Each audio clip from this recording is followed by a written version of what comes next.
warahmatullahi wabarakatuh.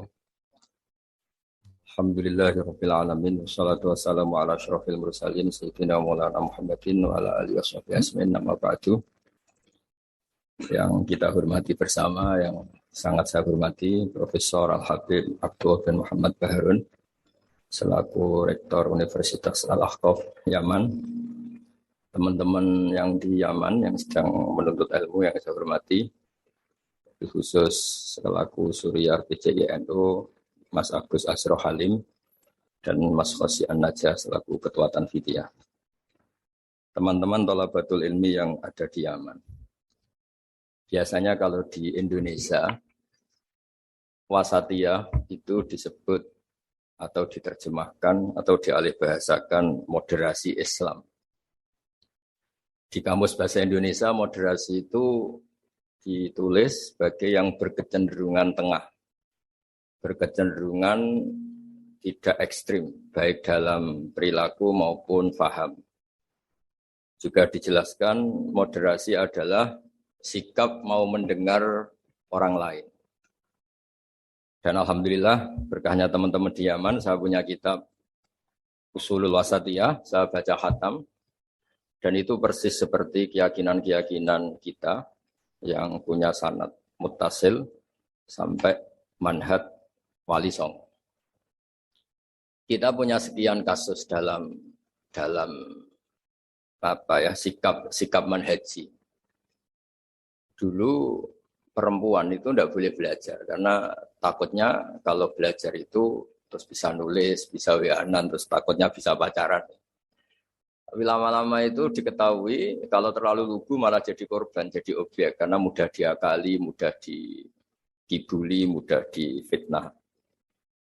Begitu juga dulu ketika perempuan jadi polisi itu pertanyaannya itu aktivitas lelaki sehingga perempuan tidak boleh.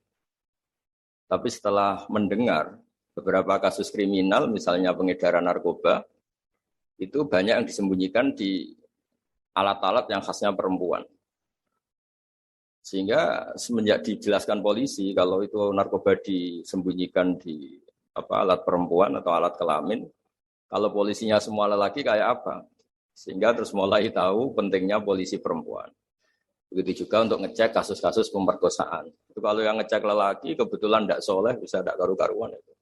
Kriminalnya semakin banyak. Kedokteran juga gitu dan seterusnya dan seterusnya. Ini barokahnya mau mendengar. Jadi mendengar itu penting, meskipun pendapat itu kita tidak cocok. Tapi kalau mendengar itu penting.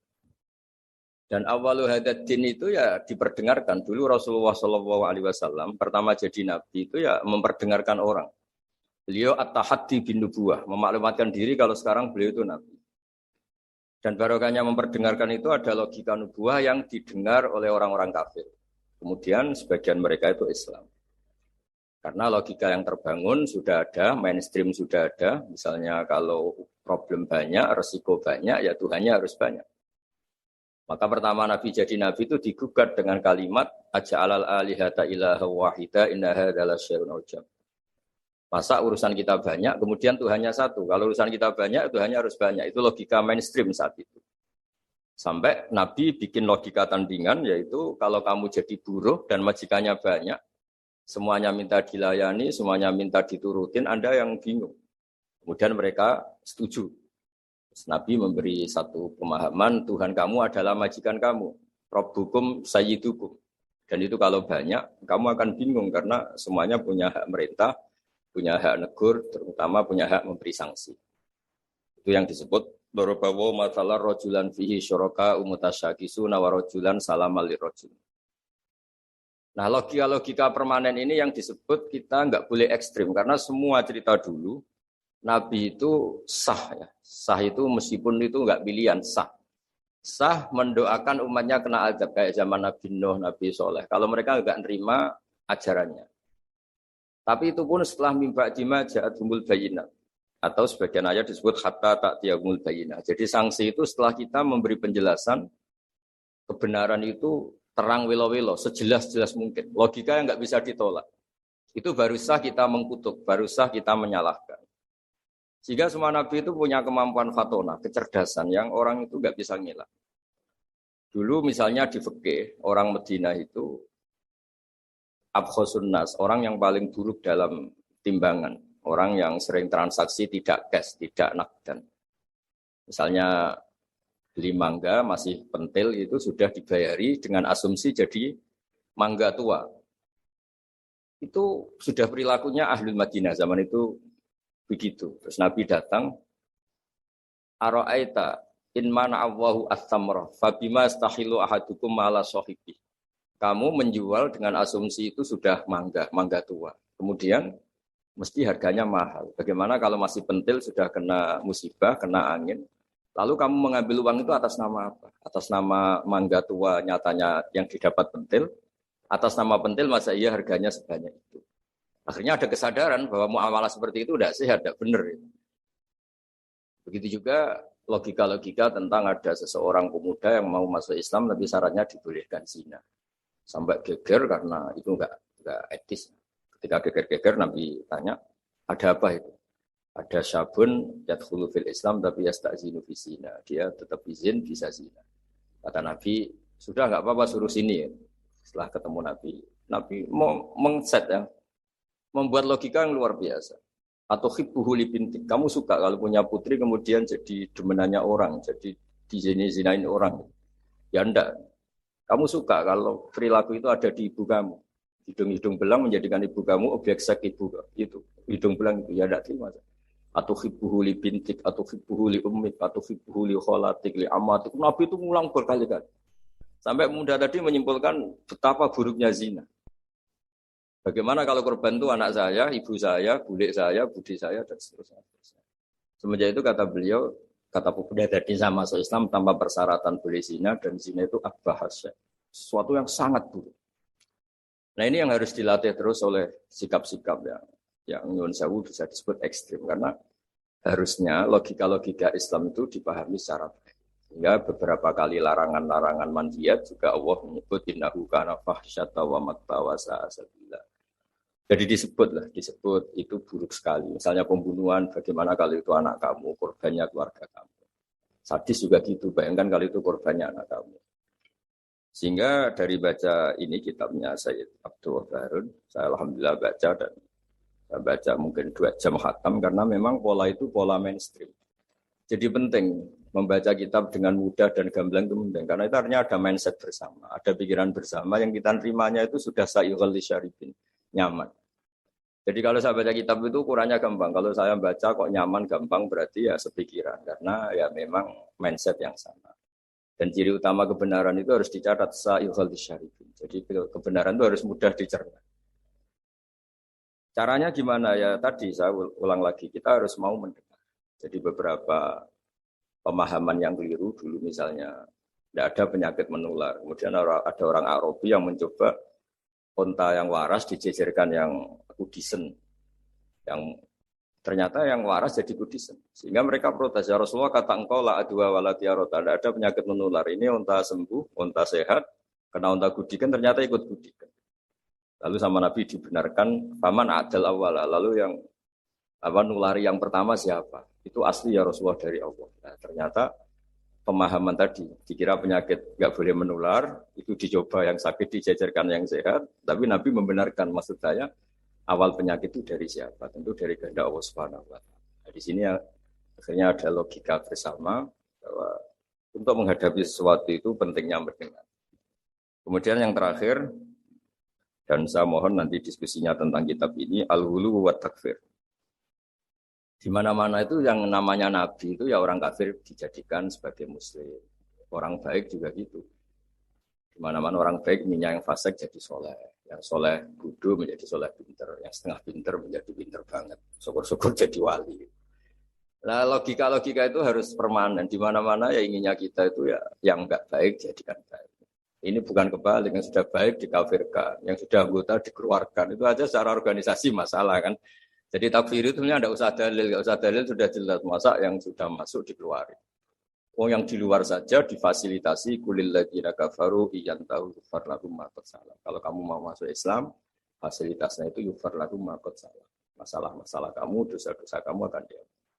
Jadi tahu-tahu orang yang min ahli la ilaha illallah karena kesalahan tertentu, entah pegang patok kuburan, entah apalah peringatan sesajen langsung dikafirkan. Ini kan jadi aneh. Padahal acaranya tahlilan. Menjadi aneh karena satu kalimat sing dakhala bihal kafiru al-islam. Satu kalimat yang menjadikan orang kafir menjadi Islam. Kemudian dengan kalimat yang sama orang Islam hanya menjadi kafir hanya karena pegang patok kuburan atau karena acara-acara tahlilan yang dia khurafat. Ini kan jadi aneh dengan kalimat yang sama, yang satu berstatus mengislamkan, yang satu berstatus mengkafirkan. Nah, sering mendengar gini insya Allah menjadi luar biasa. Masyhur itu dicerita di Bukhari dan saya senang cerita itu ada orang syaribul khamri. Mulai dulu Mang Muhibbinya Kiai itu macam-macam.